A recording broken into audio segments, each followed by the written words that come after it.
दोस्तों नमस्कार। हाँ भाई, सब कैसे हैं? आज तारीख है 7 अप्रैल 2020। आज हमारा थर्ड लेक्चर हम लोग शूट करने जा रहे हैं, जो शाम होते होते बेटा जी आपके पास अपलोड हो जाएगा। अभी करीब सब 11 बजे हैं। आज हम लोग जिस टॉपिक क्वेश्चन करने जा रहे हैं वो एनएलएम है, फ्रिक्शन है, वर्क है, एनर्जी है, पावर है। मैं फिर से बता देता हूँ, 2013 से 2019 तक नीट के जो प्रीवियस पेपर हैं उन सब को हम टॉपिक वाइज रीसेट करके सारे प्रश्नों को उसी सीक्वेंस में सोल्व कर रहे हैं, ताकि आपको ये आइडिया हो जाए कि पिछले 6 साल में इस टॉपिक से एग्जाम में किस तरह क्वेश्चन आए और कितने क्वेश्चन आए। तो कॉमन सेंस की बात है, जो पैटर्न एग्जाम का पिछले 6-7 साल रहता है वो 2020 में रहेगा। अचानक ऐसा नहीं कि 2020 में एग्जाम चेंज हो जाएगी, लेवल चेंज हो जाएगा। भाई, जो पिछले 6-7 साल का ट्रैक है। इसलिए मेरा मकसद ये भी है कि आपको आइडिया भी रहे कि किस प्रकार की प्रश्न एग्जाम में आते हैं। और यहां मैं स्पष्ट कर दूं इसको देखने वाले जो लोग पहली बार देख रहे हैं, यहां हम केवल क्वेश्चनों का सॉल्यूशन कर रहे हैं, हम थ्योरी नहीं पढ़ा रहे। वो तो सॉल्यूशन के साथ हमें थोड़ी जो ठीक लगती है उसको आसपास में कवर करने की हम लोग कोशिश कर रहे हैं। ठीक है डियर, तो शुरू करें। ओके डियर, आए बोर्ड पे आ जाए। तो स्टार्ट करें क्वेश्चन 32। मुझे टोटल 360 क्वेश्चन आपको सॉल्यूशन देना है, जो पिछले 2013 से 2019 तक आए। तो आज हम पहुंचे क्वेश्चन 32 पे। बाकायदा एक अच्छा क्वेश्चन है। 3 blocks with masses m, 2 m, 3 are connected by strings as shown in the figure. After an upward force F is applied as shown in figure, the masses move upward at constant speed. दोस्तों, और अगला कहता है what is the net force on the block. दोस्तों, the force constant, आप खुद कह रहे हो कि स्पीड क्या है? कांस्टेंट है। स्पीड कांस्टेंट है तो एक्सेलरेशन क्या हो गया? जीरो। जब एक्सेलरेशन नहीं है तो फोर्स कहां से आएगा? भाई, तो सिंपल सी बात है, ये आपका जीरो हो जाता है। देखने में तो लगता है एफबीडी बनेगी, 3 वो डायग्राम बनेगा, पर तो जरूरत नहीं पड़ी। यहां पर एफबीडी क्वेश्चन अभी आएंगे, थोड़े और भी आगे आएंगे। मैं एक बात हमेशा कह दूं, एफबीडी की इस प्रकार की प्रॉब्लम होती है ना, वहां एक गुरु मंत्र ले लो कि एक सिस्टम के कभी 2 त्वरण नहीं हो सकते ना। इस एक निकाय के, इस एक सिस्टम के 2 एक्सेलरेशन नहीं हो सकते। आएंगे थोड़ी देर बाद, आगे आएंगे। ओके डियर, तो बहुत सिंपल क्वेश्चन था, हो गया, थैंक यू। हाँ dear, question number 33 number question दोस्तों मेरा एक बहुत प्रिय क्वेश्चन है। इस क्वेश्चन को कराने से पहले आपको मैं कुछ ग्राफ के बारे में बेसिक बात करूंगा। ये क्वेश्चन पढ़ लो पहले। क्या कहता है कि the force F acting on A particle of mass m is indicated by the force time graph. किसका ग्राफ है? Force time graph shown below the change in momentum of the particle over the time interval from 0 to 8 second. ये एक graph का question है। अगला स्पष्ट कहता है इस ग्राफ की सहायता से चेंज इन मोमेंटम आपको निकालना है।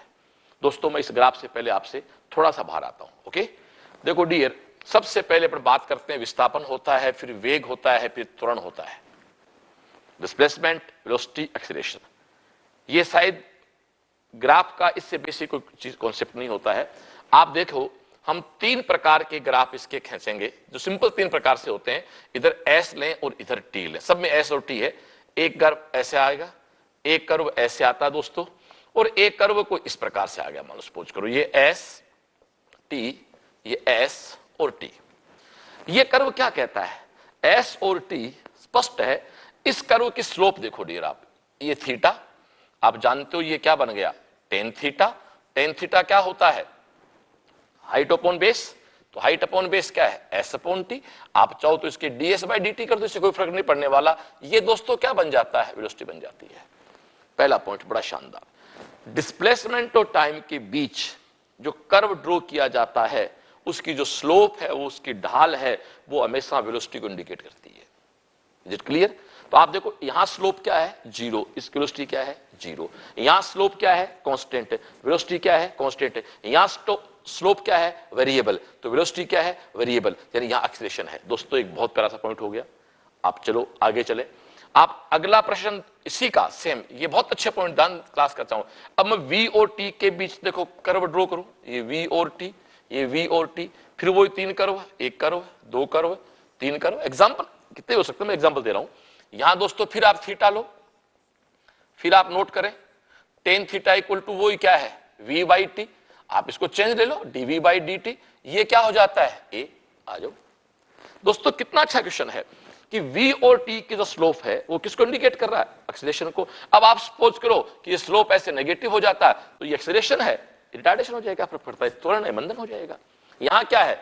वेलोसिटी कांस्टेंट है, एक्सीलरेशन 0 है, यहां कांस्टेंट एक्सीलरेशन है, यहां कांस्टेंट रिटार्डेशन है और यहां वेरिएबल एक्सीलरेशन है। अब यहां एक बड़ी चीज आई जो जिस मुद्दे की बात पे मैं आ रहा हूं। अब आप इधर देखें दोस्तों, ये टी है और ये वी है। वी और टी के बीच में कर्व ड्रॉ किया, तो इस कर्व के द्वारा जो कवर्ड एरिया है वो क्या है? साथ दे मेरा। आप सब कहते हैं दोस्तों v इक्वल टू क्या होता है? ds by dt। तो मेरे यारो ds क्या हो गया?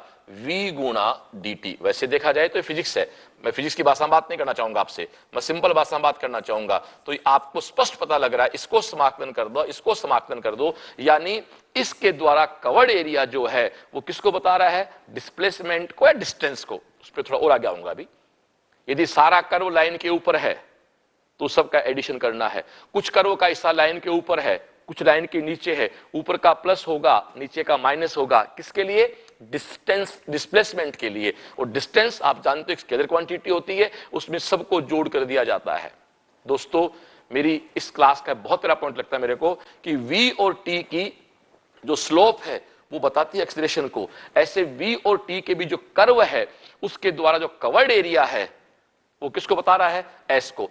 अब एक मोटी बात सुन लो, जब भी दो डेटाओं के बीच कोई कर्व खींचा जाता है तो उस कर्व के द्वारा जो कवर्ड एरिया है वो उन दोनों डेटाओं के गुणन के बराबर होता है। गांठ बांध ले, फिजिक्स वेक्टर इंटीग्रेशन करेंगे, अब कुछ ट्रिक्स पे आओ ना भाई।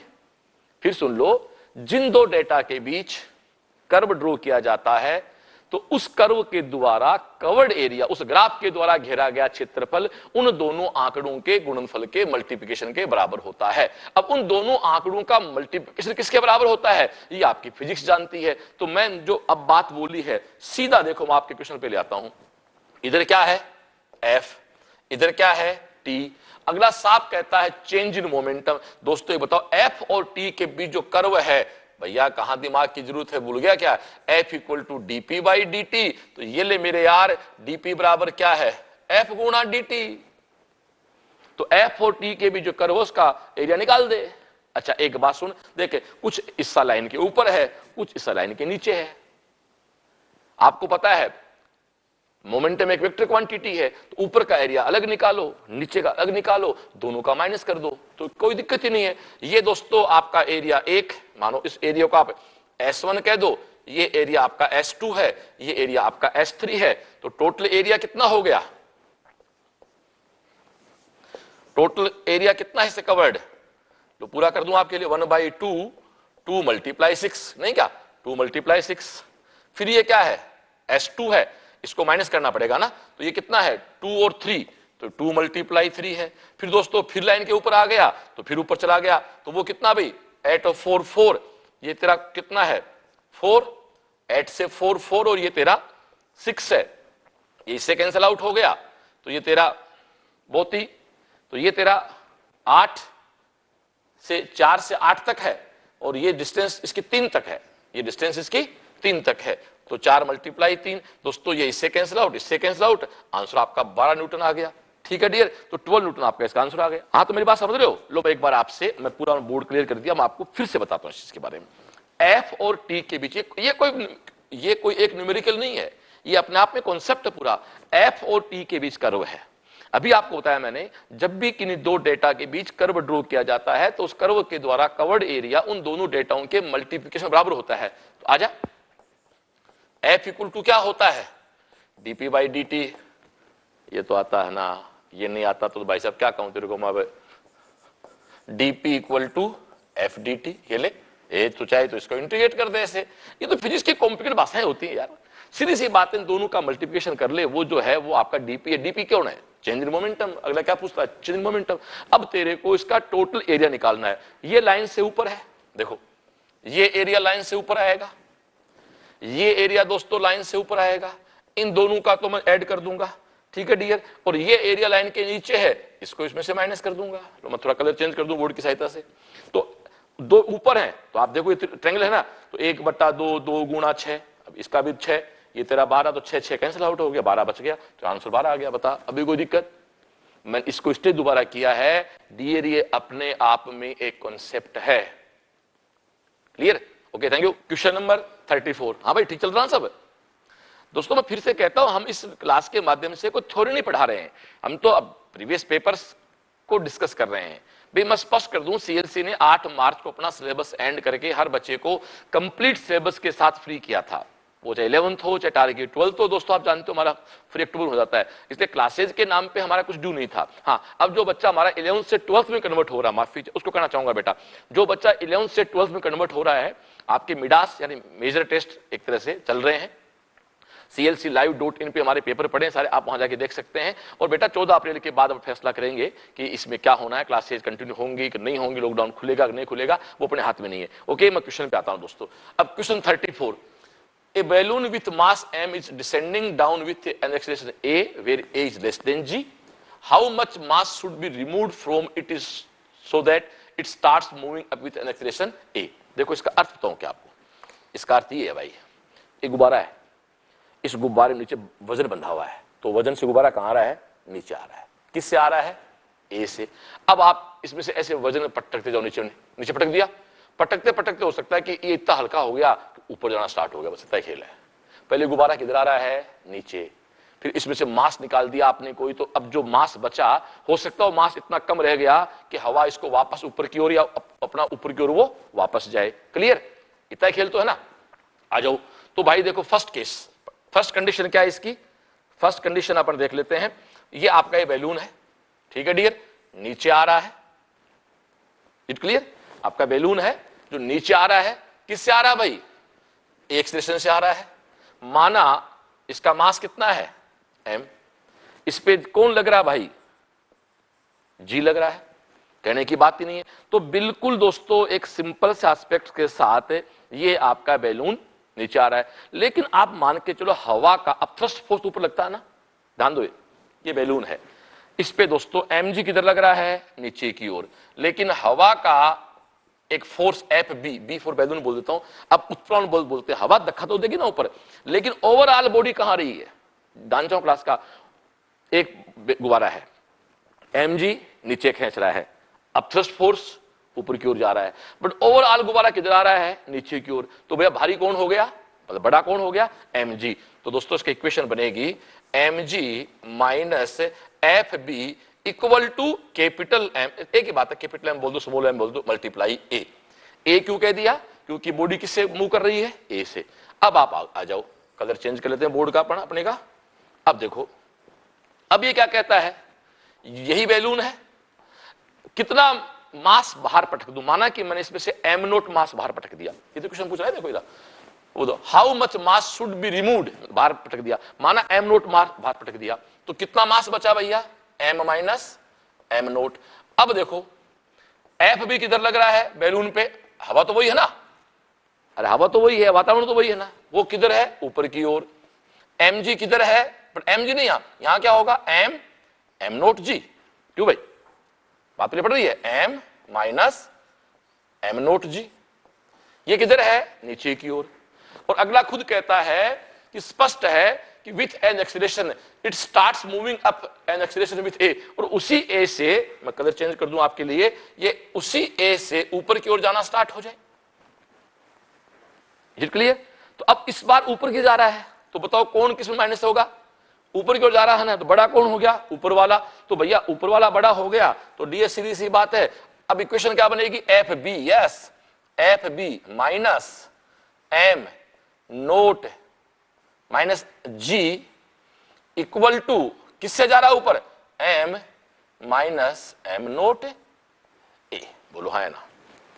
दोस्तों आगे तो कैलकुलेशन है, कोई भी कर लेगा। फिर से देखो, एक गुब्बारा नीचे आ रहा है, किससे आ रहा है, एक्सेलरेशन से आ रहा है, आजा, mg किधर लग रहा है, नीचे की ओर। अगले ने हवा को इग्नोर नहीं किया, हवा का उत्प्लवन बल है, अपथ्रस्ट फोर्स है कितना, एफ बी। फिर भी ओवरऑल गुब्बारा नीचे किधर आ रहा है, नीचे की ओर आ रहा है।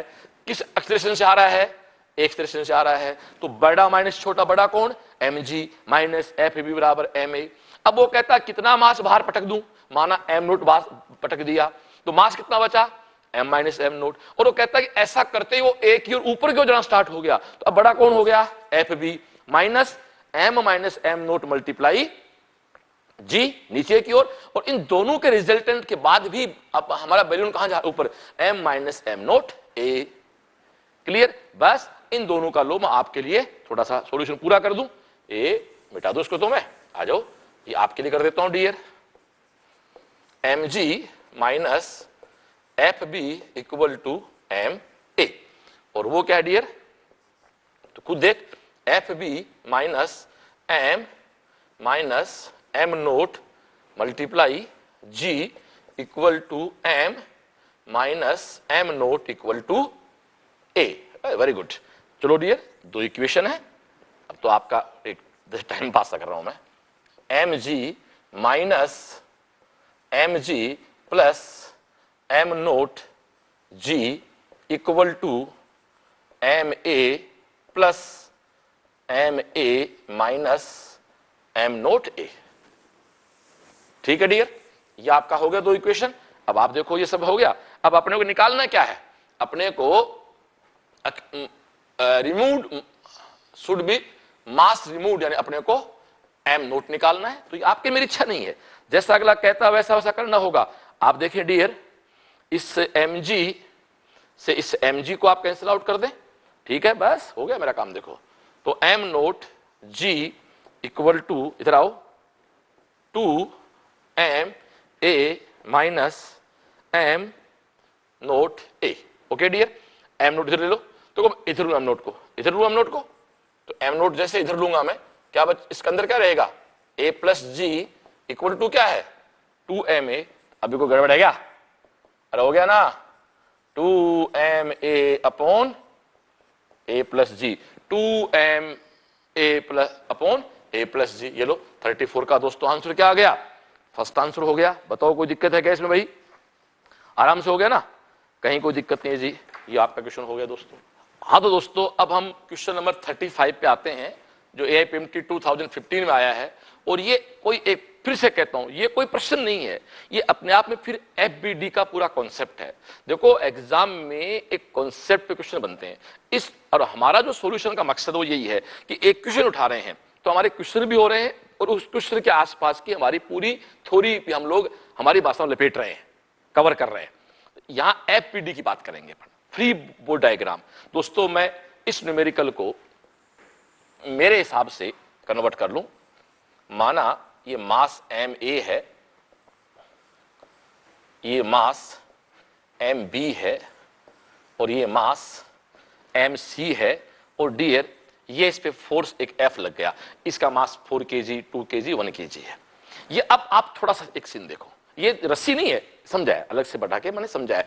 अब आप देखो ये डायग्राम आपका बना हुआ है डियर, यदि इस पे मैं एफ फोर्स लगाता हूं तो बहुत कॉमन सेंस की बात है कि तीनों बॉडी को मैं धक्का दे रहा हूं इधर से, तो ये जो बी बॉडी है और सी बॉडी है वो वापस ए बॉडी धक्का दे रही है। तो ए बॉडी पे आप देख रहे हो हम तो धक्का दे रहे हैं उसको उस तरफ से, और बी और सी आपका विरोध कर रहे हैं। तो दोस्तों यहां फिर एक शब्द होता है कॉन्टेक्ट फोर्स, क्या, संपर्क बल। इस जगह प्लीज ये एक संपर्क फोर्स है F1, इसको मैंने इस तरह से बना के कोशिश की समझाने की, जिसको FBD कहते हैं। ऐसे ही यहां एक कॉन्टेक्ट फोर्स है जिसको अपन क्या कहते हैं, F2। तो मैं इसको यहां F1 से डिफाइन कर दूं, इसको मैं F2 से डिफाइन कर दूं। मैं बार बार एक बात कह रहा हूं, ये रस्सियां नहीं बंधी हुई भाई, ये केवल फिगर को अलग से बताने के लिए समझाया गया। अब आप देखो ये इस पे एक फोर्स इस तरफ लगाएगा, तो ये एक फोर्स इस पे इस तरफ लगाएगा, ऐसे ये एक फोर्स इस पे इस तरफ लगाएगा, तो ये फोर्स इस पे इस तरफ लगाएगा। भूल जा फिजिक्स को यार, तीन बॉडी है, सुन ये तीन बॉडी, मन धक्का दिया,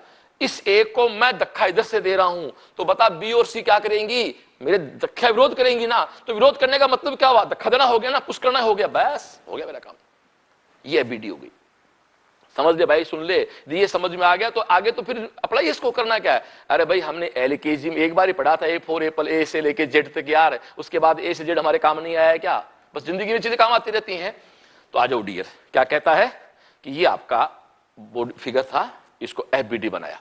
अब इस प्रकार के न्यूमेरिकल की पहली शर्त होती है कि इस प्रकार के न्यूमेरिकल में एक प्रश्न में, एक सिस्टम में, एक निकाय में कभी दो त्वरण नहीं हो सकते। जैसे ये मान लो कि इंजन है, ये ट्रेन है, उसके पीछे 10 डब्बे जुड़े हुए हैं। अब दोस्तों इन 10 डब्बों का क्या अलग अलग ए हो सकता है, या तो सारे डब्बे एक साथ स्पीड बढ़ाएंगे या घटाएंगे, कहने का मतलब है एक ट्रेन के क्या अलग अलग डिब्बे का त्वरण अलग हो सकता है क्या?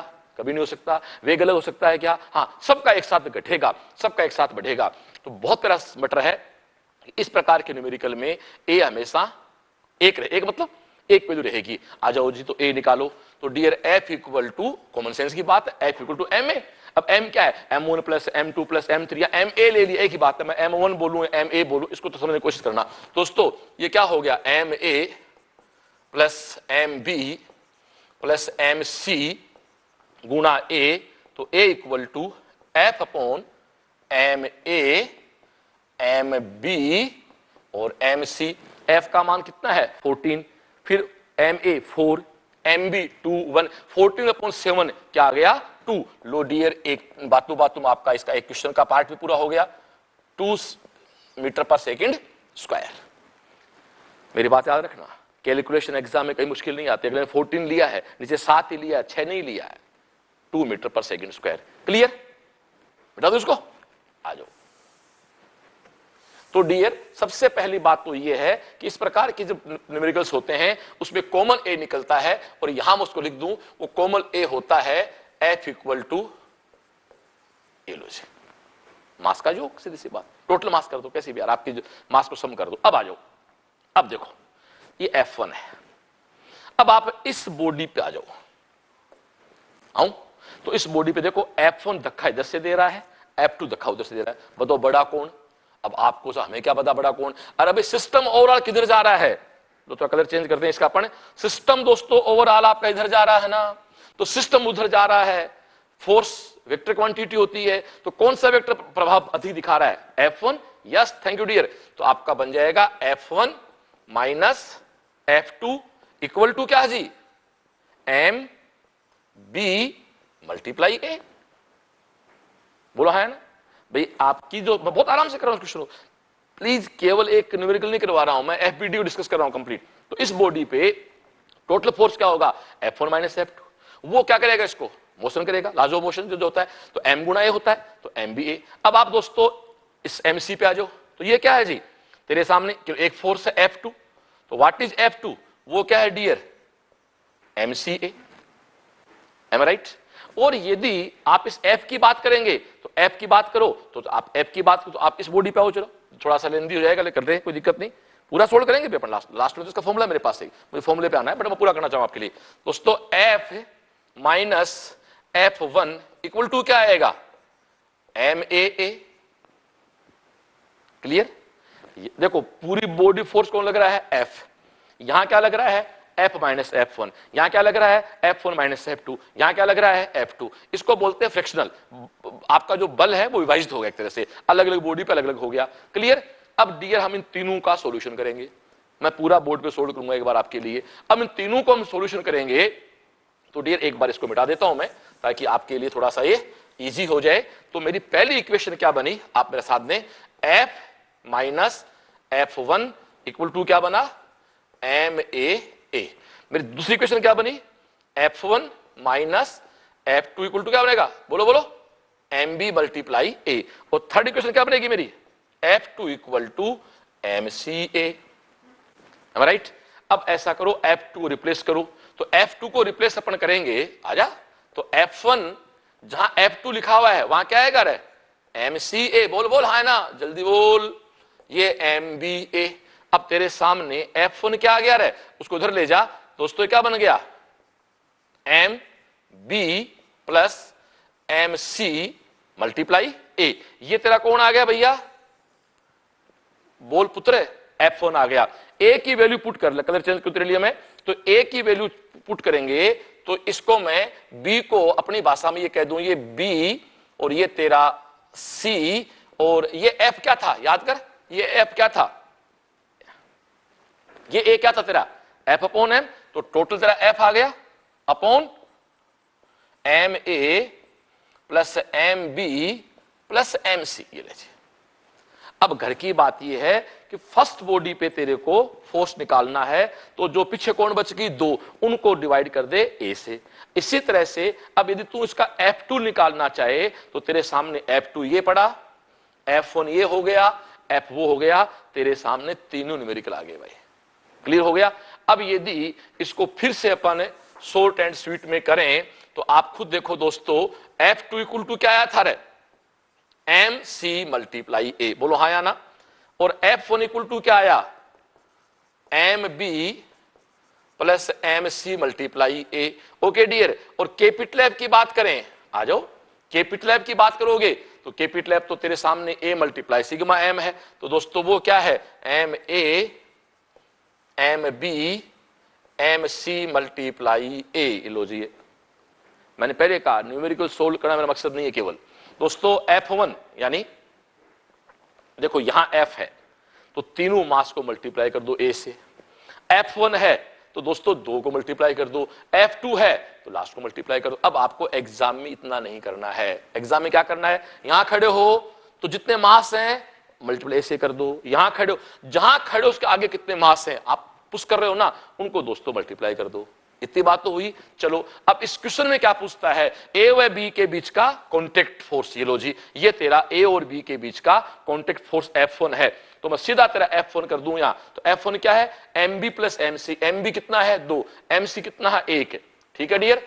तो ये तेरे सामने सामने क्या आ गया, 2 प्लस 1, ए अपन निकाल चुके पहले, कितना था अपना 2, 3 मल्टीप्लाई 2, आंसर दोस्तों क्या आ गया 6 न्यूटन। क्लियर, तो तेरे सामने बिल्कुल स्पष्ट रूप से आंसर आ गया। Okay thank you. ओके दोस्तों, मैंने उस न्यूमेरिकल में आपको FBD के बारे में समझाया, पूरा डेरिवेशन किया।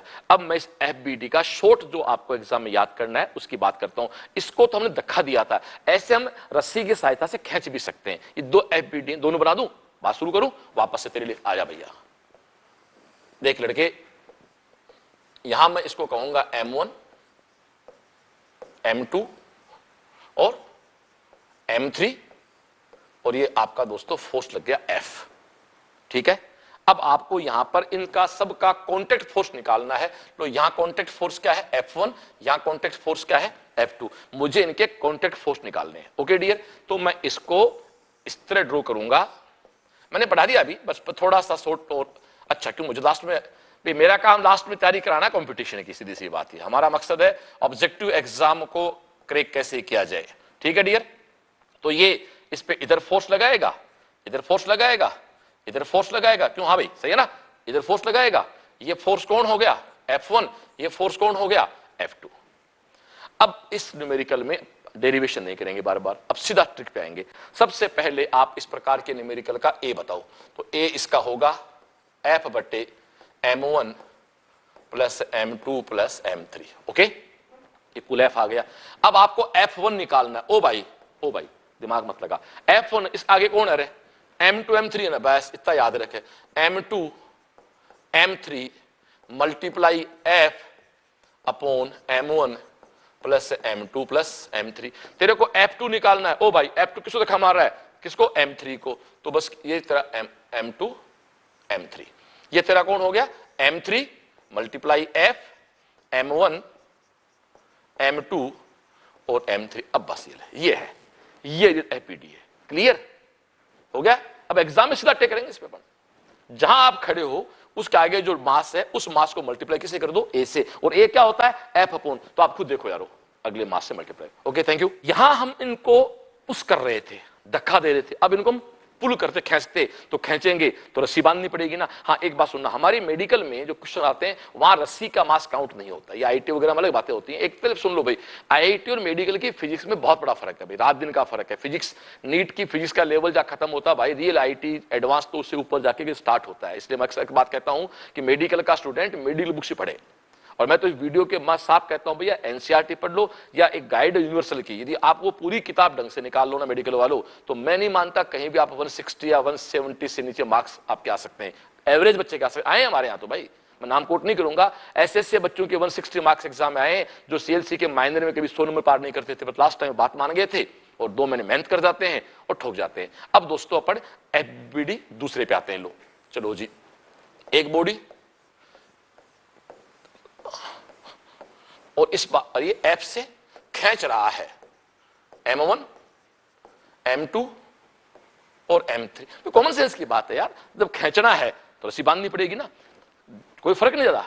आ जाओ कॉन्टेक्ट फोर्स, तो वही बात दोस्तों, यहां कॉन्टेक्ट फोर्स क्या है अब रस्सी बंधी हुई है तो इसको अपने अपने भाषा में T1 कह सकते हैं, और तो क्या है, इसको T1 कह दो। ये आपका कोण है T1, ये आपका कोण है T2। ये इसके ऊपर इधर फोर्स लगाएगा, इस पे इधर फोर्स लगाएगा, इस पे इधर फोर्स लगाएगा, इस पे इधर फोर्स लगाएगा। सेम कॉन्सेप्ट है भाई, कोई चेंज नहीं है। सबसे पहले क्या निकालना है बेटा जी, ए। तो ए क्या होगा, F upon M1 plus M2 plus M3।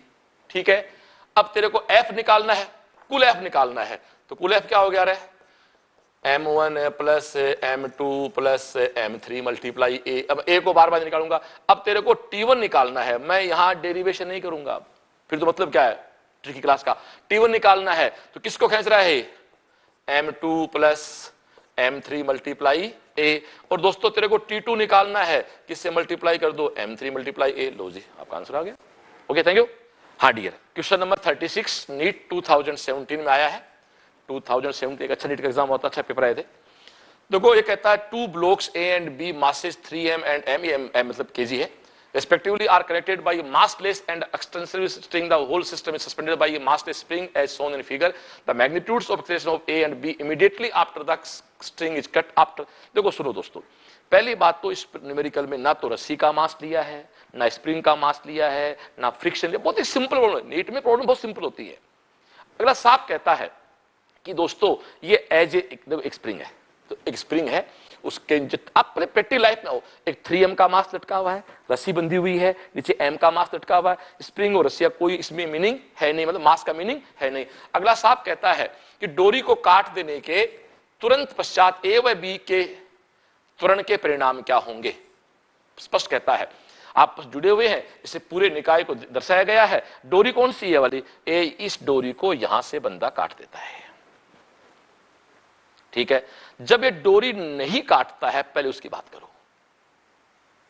डोरी काटने से पहले स्प्रिंग ने खींच रखा है। स्प्रिंग बोले तो, हेलो विडो, स्प्रिंग बोले तो F equal to KX। Spring का फोर्स क्या होता है, KX। और नीचे कौन है, mg। कितना mg, 4 mg। तो डियर आपके सामने सामने पहला क्वेश्चन आ गया, F equal to 4 mg। F equal to 4 mg। ठीक है, अब मैं इसको यहां से काटता हूं। तो भाई साहब पहला एक सिंपल क्वेश्चन है, जैसे इसको काटा मैंने, ये बॉडी फ्री हो गई। याद करो, फ्री बॉडी जब भी कोई गिरना स्टार्ट होती है, बिना पूछे किसी को, इसका त्वरण तो क्या हो गया, G। तो भैया दूसरे का तो G है, तो इसमें आंसर अब या तो फर्स्ट होगा या सेकंड होगा। 2 पे आ गए ना, 2 तो गए, तो थोड़ा सा करना सिखा दूं आपको। अब डियर ये जो A है, इस पे मास कितना है, 3m। थोड़ा सा ध्यान दो, स्प्रिंग है, नीचे 4m का मास लटका हुआ था, तो स्प्रिंग बैलेंस थी। कॉमन सेंस की बात है, नीचे थोड़ा सा मास कम हुआ तो स्प्रिंग थोड़ी सी क्या हो जाएगी, संकुचित हो जाएगी, कंप्रेस हो जाएगी, ऊपर की ओर खींचेगी।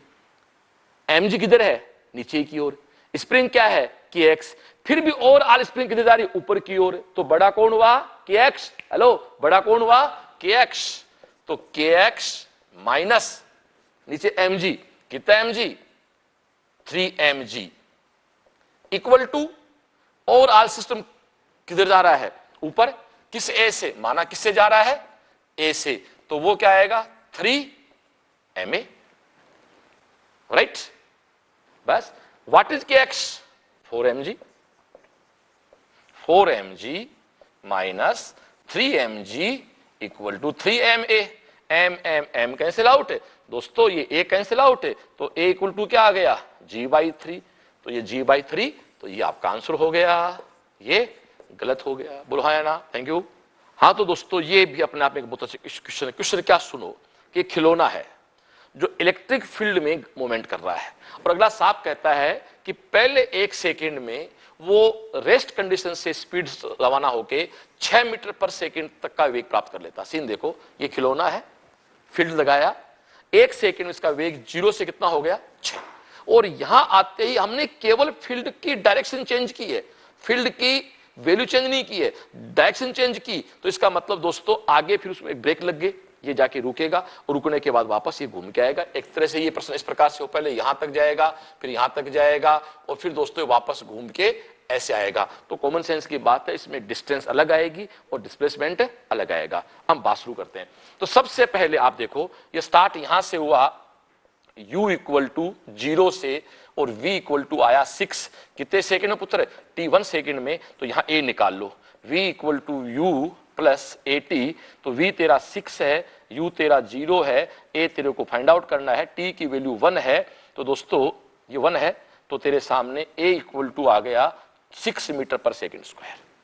अब ये कॉमन सेंस की बात है कि यहां फोर्स वही है। तो दोस्तों यहां a का मान 6 है, तो यहां भी a का मान 6 होगा। उसको क्या बोल दो? -6 बोल दो, क्या फर्क पड़ता है कि जो फोर्स था, जो आपको एक्सीलरेट कर रहा था, वही फोर्स अब आपको मंदित कर रहा है, आपको रोक रहा है। ठीक है डियर, तो अब आगे इसको स्टार्ट करें। तो आगे कितने समय तक चलेगी? तो आपके सामने यहां आ जाओ, v equal to u minus 80। v क्या है? 0, u क्या है? 6, a क्या है? 6, t equal to find out करना है। तो t इक्वल टू कितना आ गया पुत्र? 1 सेकेंड। यानी 1 सेकेंड तो यहां चली, 1 सेकेंड तक आगे गई, पर कुल आपका घटना कितने सेकंड? 3 सेकंड। तो 1 सेकंड तक दोस्तों ये वापस आई। अब ये डिस्टेंस कितनी है ये निकालते हैं। तो डिस्टेंस निकालने के लिए थोड़ा सा फॉर्मूला फिर से कर लेता हूं लो मैं, v स्क्वायर बराबर u square plus 2as। v square क्या है? 36, u स्क्वायर क्या था? 0, a का मान क्या है डियर? 6। तो ये s, तो ये तेरे सामने s इक्वल टू कितना आ गया? 3 मीटर। ठीक है डियर, अगली डिस्टेंस निकाल ले। तो वही कान 1 सेकंड है, a का मान 6 है, वही 6, वही 3 मीटर आएगा। तो कहने का मतलब है, तो पेन का कलर चेंज करना पड़ेगा ताकि अपने देखने में, ये डिस्टेंस भी कितनी है? 3 मीटर। ये डिस्टेंस भी कितनी है? 3 मीटर। ये डिस्टेंस भी कितनी है? 3 मीटर। ओके, बस 3 सेकंड में ये मोमेंट हो रहा है। देखो ऐसे गया, यहां तक ये एक्सीलरेट हुआ, रिटार्ड हुआ, वापस मुड़ा। अब अगला कहता average speed. Speed is a scalar quantity. 3 + 3 + 3 जोड़ दे भैया, 9 में किसका भाग दे? 3 का। आंसर क्या आएगा? 3। पहले क्या पूछे अगले ने? स्पीड बाद में है ना, तो 3 आ गया आंसर। और एवरेज वेलोसिटी वो क्या होता है? Initial point minus final point, वो कितना है? 3, वो 1 हो गया। तो डियर ये आपके सामने एक आंसर आ गया। तो कहने का मतलब है, देखा जाए तो क्वेश्चन बहुत अच्छा है, गति के समीकरण काम आगे। आप कूल माइंड से जैसे जैसे कहता वैसे करते जाओ दोस्तों, कहीं कोई दिक्कत नहीं। Okay, thank you. हाँ दोस्तों, अब हम आते हैं फ्रिक्शन वाले पार्ट पे, जो नीट 2013 में आया था। यहां मैं थोड़ा सा क्लियर करना चाहूंगा, ये जो न्यूमेरिकल है ना, इसका पूरा डेरिवेशन होता है, लेकिन मैं ये मानता हूं कि एग्जाम में बच्चा क्वेश्चन को पढ़ के वहां कंप्लीट डेरिवेशन करके आए, कोई लाख में 2-4 बच्चे हो सकते हैं, बाकी तो वो न्यूमेरिकल्स हैं ये जिसकी प्रैक्टिस पूरी साल क्यों होती है, तो बच्चा दोस्तों इसको ढंग से देख लेता है। इस न्यूमेरिकल पे जाने से पहले इसको तो पढ़ा दूं, पहले मैं आपको 2-3 फ्रिक्शन के बेसिक कॉन्सेप्ट बताऊंगा, उसके बाद इस पे आऊंगा। अल्टीमेट हमें इसके देखा जाए तो लास्ट में आंसर बच्चे याद से होते हैं और वो इसको टिका भी आता है, नहीं तो बहुत लंबा सा हो जाता प्रोसेस। पूरा करेंगे अपन, तो दिक्कत नहीं है। देखो क्या कहते दोस्तों, ये अपना क्या है, the upper half of inclined plane of inclination of theta is perfectly smooth while lower half is rough. A block starting from rest at the top of the plane will again come to rest at the bottom if the coefficient of friction between the block and lower half the plane is given by। देखो दोस्तों ये ऐसा question है, ये लो जी, ये कोई inclined plane है। ठीक है डियर, अगला साफ कहता अपर हाफ जो है वो बिल्कुल परफेक्ट स्मूथ है, यहां तक जो आपका ये पार्ट है ये स्मूथ है, और दोस्तों ये जो पार्ट है ये आपका क्या है? खुरदरा है, रफ है, फ्रिक्शन है। यहां से एक बॉडी स्टार्ट हुई, ध्यान दे मेरी बात पे, यहां से एक बॉडी स्टार्ट हुई, और अगला साफ कहता है लोअर हाफ है a block starting from rest, यहां से एक बॉडी स्टार्ट हुई u इक्वल टू 0 से, इसका m दोस्तों मास है। ठीक है, और पहले हाफ में चली, फिर दोस्तों यहां तो इसके बढ़ेगी, आप जानते हो। उसके बाद नीचे जब आई तो ये वापस बॉडी किस कंडीशन में आ गई दोस्तों? रेस्ट कंडीशन में आ गई। समझ रहे हो? तो यहां से फिसलना स्टार्ट हुई तो चिकना तल फिसल के आएगी, बट यहां इसकी वेलोसिटी बढ़ेगी, उसके बाद वापस खुरदरा है तो रुकते रुकते रुकते वापस यहां पे रुक जाएगी। तो इतना कहता है कि दोस्तों म्यू की वैल्यू बताओ। ठीक है, यहां मैं एक चीज आपको इस न्यूमेरिकल को करने से पहले मैं इस पे जो एक बेसिक चीजें बनती हैं उस पे आना चाहता हूं। ठीक है, ओके, थैंक यू। हाँ तो दोस्तों, अब मैं इस इंक्लाइंड प्लेन पे ए क्या होता है इसकी बात आपसे करना चाहूंगा। देखो सुनो, जी क्या होता है, जी क्या होता है? देखो डियर, ये कोई हमारा प्लेन है और ये हमारी कोई बॉडी रखी हुई है, तो बिल्कुल कहने की बात ही नहीं है, एक जी काम आता है हमेशा इसमें, कोई दिक्कत नहीं। यदि मैं इसको प्लेन को थोड़ा इंक्लाइंड कर दूं थीटा एंगल पे, और अब ये दोस्तों बॉडी में यहां रख दूं, तो निश्चित बात है कि ये परपेंडिकुलर खींचेंगे, ये इसका मास जो है ये आपके सामने mg है, ये एंगल थीटा है, तो ये एंगल थीटा है, तो इसका कंपोनेंट क्या हो गया mg कोस थीटा, और ये आपका कंपोनेंट डियर क्या हुआ mg साइन थीटा। तो कहने का मतलब है इस रास्ते पे अब जो दोस्तों आपका बना a, यहां जो अब इंक्लाइंड प्लेन पे a काउंट होगा वो a इक्वल टू क्या काम आएगा दोस्तों, g साइन थीटा। सबसे पहले क्लास को यहां रोकें एक मिनट अपने साथ।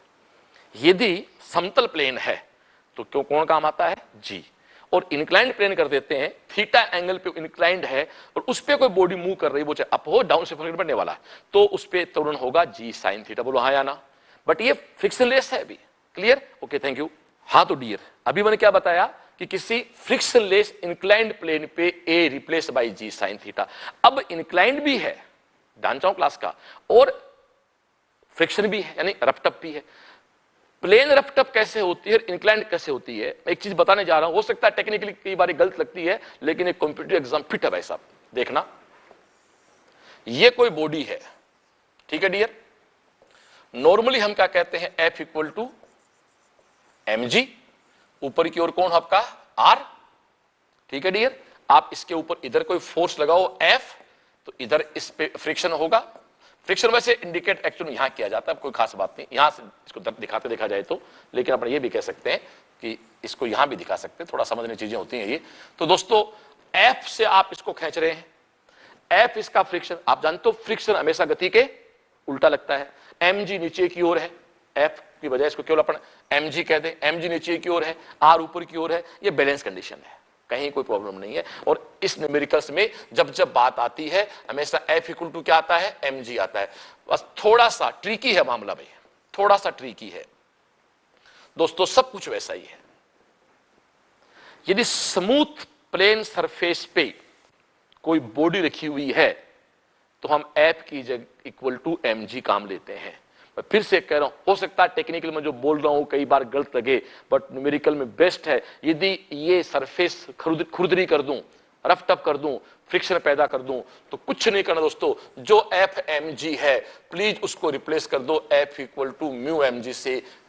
100% सही है भाई ये, थैंक यू। हाँ तो दोस्तों अब जो न्यूमेरिकल हमारे एग्जाम में आया हुआ है जिसपे एक इंक्लाइंड प्लेन है जो खुरदरा भी है, हम उसकी बात, चिकने की बात हम कर दी ना, कि यदि कोई इंक्लाइंड प्लेन है और वो चिकना है यानी फ्रिक्शन लेस है, तो A replace A equal to g sine theta. कहने का मतलब है जहां G काम आ रहा था वहां G साइन थीटा काम आ जाएगा। अब अपन जो इंक्लाइंड प्लेन ले रहे हैं उसको रफ टफ कर लेते हैं, रफ टफ का मतलब आप फ्रिक्शन ले लेते हैं, ठीक है। तो मैं पूरा आपके सामने इसको करके दिखाता हूं डियर, आ जाओ। चलो जी, ये देखो जी एंगल थीटा, ये आपकी कोई बॉडी है भाई, ठीक है, ये इसका सेंट्रोमास देखते हैं, सेंट्रल कह सकते हैं, ये इस पे फोर्स के कंपोनेंट निकालने होते हैं। आजा डियर, ये एंगल थीटा, तो ठीक है भाई, ये तेरा मास तो हमेशा किधर होगा, डाउनवर्ड होता है, तो mg, ये एंगल भी क्या बन गया थीटा, तो ये कंपोनेंट क्या बन गया, बोल बोल, mg कोस थीटा, ये कंपोनेंट क्या बन गया mg साइन थीटा। और दोस्तों इधर कौन है, तो इधर आप देख रहे हैं अच्छी तरह से, ये आपका फ्रिक्शन है, ये आपका कौन है, फ्रिक्शन है, F से शो कर देते हैं। ऊपर की ओर दोस्तों आपका कौन होता है, R होता है, ठीक है भाई, यहां तक देख ले भाई। और ओवरऑल बॉडी आपकी इधर मूव कर रही है, किससे, MA से। यहां रुक जाए एक मिनट, इंक्लाइंड प्लेन है, बॉडी है, R सरफेस के होता है perpendicular, mg cos theta, mg sine theta. वो F जो इंडिकेट किया अलग से मैंने, वो फ्रिक्शन फोर्स है जो हमेशा मोशन के अपोजिट होता है। और एक आप जानते हैं साइड में शायद दोस्तों, F का रियल फॉर्मूला क्या होता है, म्यू आर, और यहां R का मान क्या है, तेरे सामने सामने है mg कोस थीटा। तो एक्चुअल में यहां F जो बनेगा वो बनेगा म्यू mg कोस थीटा। इधर का पहले इस चीज को साइड में लिख दिया मैंने।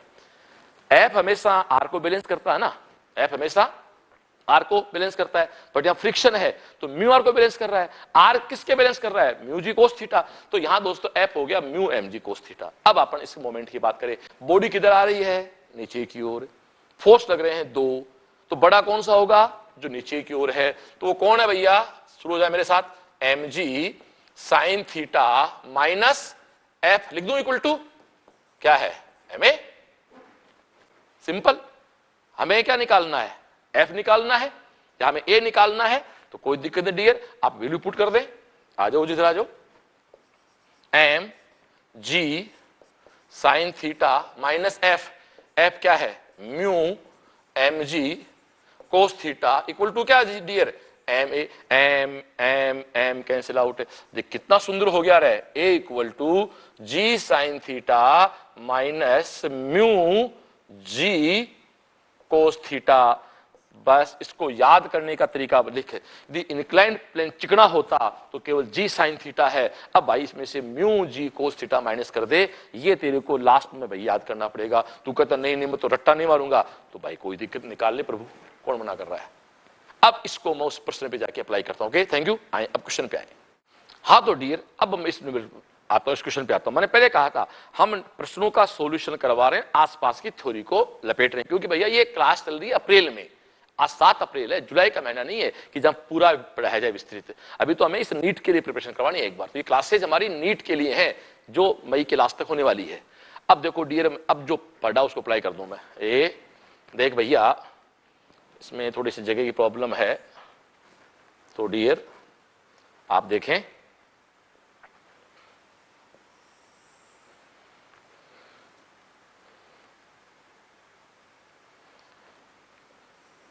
लो जी, अगला स्पष्ट कहता है कि थीटा डिग्री पे कोई इंक्लाइंड प्लेन है, यहां तक तो भैया वो स्मूथ है, यहां वो रफ टफ है। ये बॉडी दोस्तों, बॉडी चली यहां से, हो जाए मेरे साथ स्टार्ट, बॉडी चली यहां से u बराबर 0 पे आई, यहां तक किसी वेलोसिटी में आई, और फिर बीडू इसका अंतिम वेलोसिटी वापस क्या होगी 0। ये तो है ना, ये जो क्वेश्चन है कि कोई वस्तु नत्तल पे पहले आधा पूर्ण चिकना है, अगला निचला आधा खुरदरा है, और नत्तल के ऊपरी सिरे से फिसलना स्टार्ट करता है, गुटका प्रारंभ में रेस्ट कंडीशन में है, और वह नत्तली पे विराम वापस यहां आ गया। तो इतना कहता बताओ कि आपका म्यू क्या है।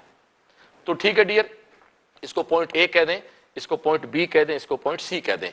तो सबसे पहले हम पाथ ए बी की बात करेंगे।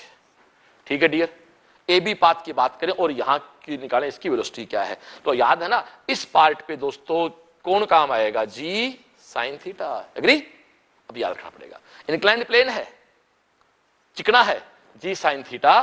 तो यहां इक्वेशन बनेगी वी स्क्वायर बराबर you square plus 2g sine theta multiply S, जो डिस्टेंस है इसको एस कह दो, वी स्क्वायर बराबर यू स्क्वायर प्लस 2as। ए किससे रिप्लेस हो गया, जी साइन थीटा से। कोई गड़बड़ है, u क्या है 0, तो डियर वी स्क्वायर की वैल्यू क्या आ गई, तो v क्या आ गया, तो देखा जाए तो v आ गया 2gs साइन थीटा का अंडर दी रूट, कहीं कोई दिक्कत नहीं। अब यदि अपन इसको यहां से आगे लेके चले तो यहां v क्या है रूट 2gs साइन थीटा, और यहां वे क्या हो गया वापस 0। ठीक है डियर, लेकिन यहां जो a है वो चेंज हो गया, इतना तो काम करना अपने को, यहां जो a है वो चेंज हो गया। तो दोस्तों इसको एक बार मैं मिटा देता हूं, तो यहां a क्या होगा, इक्वेशन तो फिर वो ही लिखो, v square equal to u square plus 2as,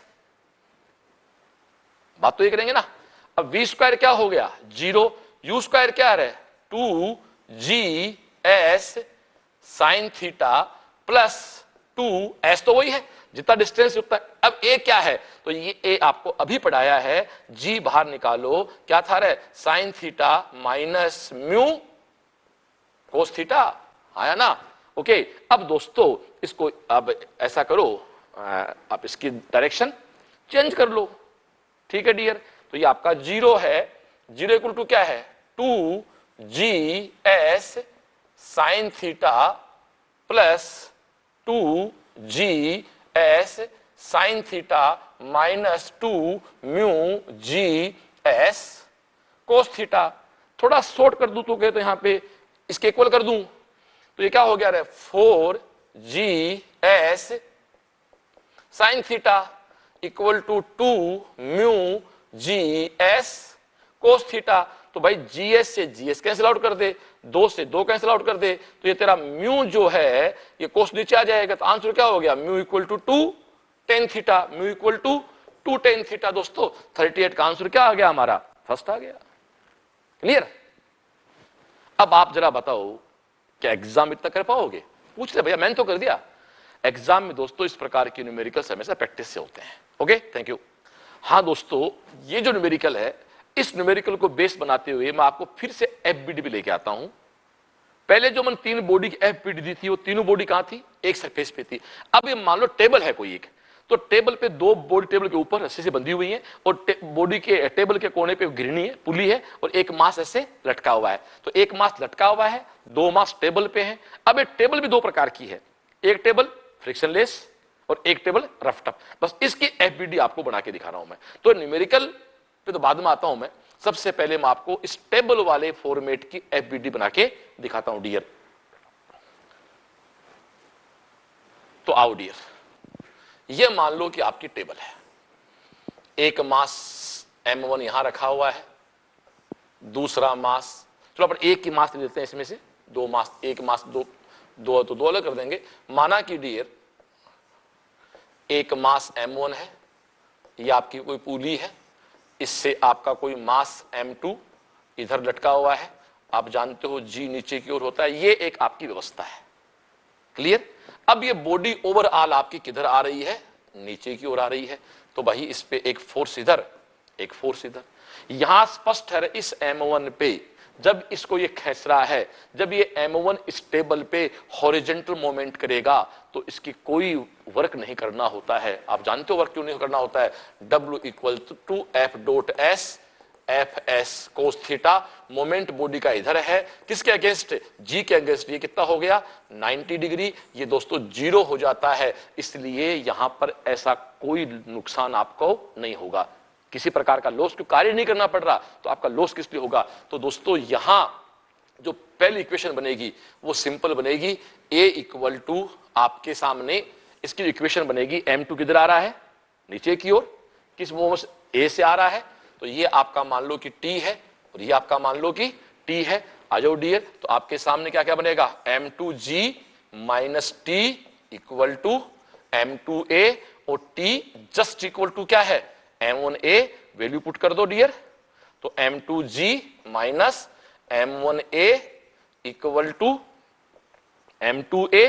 अब हमें क्या निकालना होता है, a निकालना होता है ना, तो a को उधर अपन रिप्लेस कर ले लो, कर दो m2g equal to m2a plus m1a। a अपने इसको बाहर निकालते हैं तो आपके सामने क्या आ जाएगा, m2 upon m1 plus m2 multiply g। Okay dear, ये लो जी, ये इस बॉडी का एक्सीलरेशन है।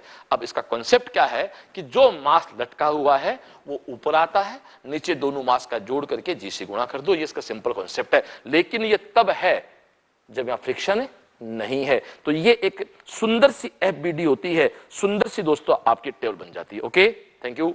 अब हम इस न्यूमेरिकल पे आते हैं। एक अच्छा न्यूमेरिकल है जिसमें एफबीडी भी है और फ्रिक्शन के साथ है।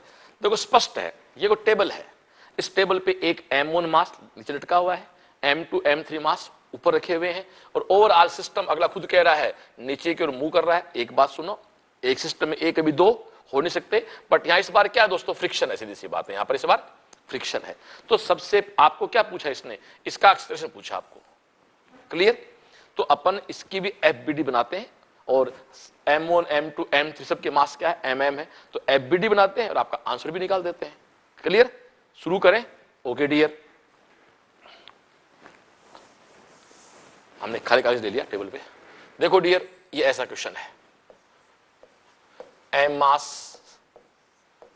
मास, ये पुली और ये m मास। ओके, ओवरऑल बॉडी किधर आ रही है, नीचे की ओर। जी किधर लगता है हमेशा, नीचे की ओर, कोई लफड़ा नहीं। अब आ जाओ, अब इसको थोड़ा सा अपन मॉडिफाई कर लें। क्या फर्क पड़ता है भैया, इस m को दोस्तों हम एक साथ 2m कर दें, कोई फर्क नहीं पड़ने वाला। और ये m मास आपका नीचे की ओर है। आप जानते हो डियर, इस पे इधर एक F क्या है, फ्रिक्शन, इधर कौन है, टेंशन, इधर कौन है, टेंशन, ओवरऑल सिस्टम किधर जा रहा है, m मल्टीप्लाई a, ठीक है। m1 m2 m3 को सब रिप्लेस m से कर रखा अपन ने, m मल्टीप्लाई a। आ जाए वही बात दोस्तों, हमारी इक्वेशन बनाएंगे, वही हमारी FBD इक्वेशन बनती है। तो सबसे पहले इसकी बनाओ, चलो नीचे आ रहा है तो बड़ा कौन है, नीचे आने वाला mg minus t equal to ma। अब यहां पर देखो, यहां पर यदि ये फ्रिक्शन नहीं होता तो दोस्तों सिंपली टी रहता, बट यहां फ्रिक्शन है, टी उधर लेके जा रहा है, फ्रिक्शन विरोध कर रहा है, जा उस तरफ, बड़ा कौन हुआ, T, yes, T minus F equal to 2m multiply a. ओ भाई ये 2 नहीं किया है, ये मास 2m, इसलिए 2m मल्टीप्लाई कर दिया। अब f क्या है, तो f मैं आपको समझा चुका हूं भाई, जब प्लेन सरफेस होती है और फ्रिक्शन आ जाता है तो mg replace by mu mg। तो दोस्तों जहां f है वहां आपका क्या आ जाएगा, म्यू mg। लेकिन डियर यहां भी m क्या आएगा, 2m, क्योंकि एक्चुअली में मास कितना है, 2m। ये लो जी, ये इक्वेशन बन गई आपकी एक। तो ये आपके सामने दोस्तों स्पष्ट रूप से दो इक्वेशन बन गई, एक है mg minus T equal to ma, और साथ दे क्लास मेरा t minus 2m mu g equal to 2ma। Clear. मुझे क्या पूछा अगले ने, अगला मुझसे पूछता है कि इसका एक्सप्रेशन क्या है। लो जी, इनको मिटा देता हूं मैं और आपके लिए सोल्व कर देता हूं यार, बहुत सिंपल प्रक्रिया, mg minus T equal to ma, और दोस्तों t equal to 2ma 2 mu mg। ओ बिडू, t की वैल्यू रिप्लेस कर दे, mg plus, naught plus sorry, minus, minus 2ma minus 2 mu mg equal to ma। हमें क्या निकालना है, a निकालना है, ठीक है डियर। तो ये 2ma जो है इसको आप ऐसा करो, इधर ले जाओ, ले गए, तो mg minus 2 mu mg equal to क्या हो गया, 3ma, m कैंसिल आउट। हमें क्या चाहिए, a चाहिए। तो लो जी, a क्या हो गया, फिर कलर चेंज कर दूं आपके लिए मैं, a क्या हो गया, g minus 2 mu g by 3। ऐसा ऑब्जेक्ट नहीं है, ऑब्जेक्ट ऐसा है, g अगले ने बाहर लिया है, 1 माइनस 2 म्यू बाई 3। और देखो ये कौन सा ऑब्जेक्ट हमारा ऐसा, ओके डियर, हमने सॉल्यूशन किया, वो सॉल्यूशन आपका जो क्वेश्चन है उसका कौन सा आंसर है, तीसरा आंसर है। तो अब आप खुद देखो यार, इतने लंबे डेरिवेशन नहीं होते हैं, ये शॉर्ट एंड ट्रिक्स की जाते हैं, ठीक है dear, okay thank you. Okay dear, अगला क्वेश्चन 40, लगभग 39 और 40 क्वेश्चन एक जैसे से ही हैं, सेम एबीडी काम आएगी। पहले दो क्वेश्चन पढ़ते हैं पूरा।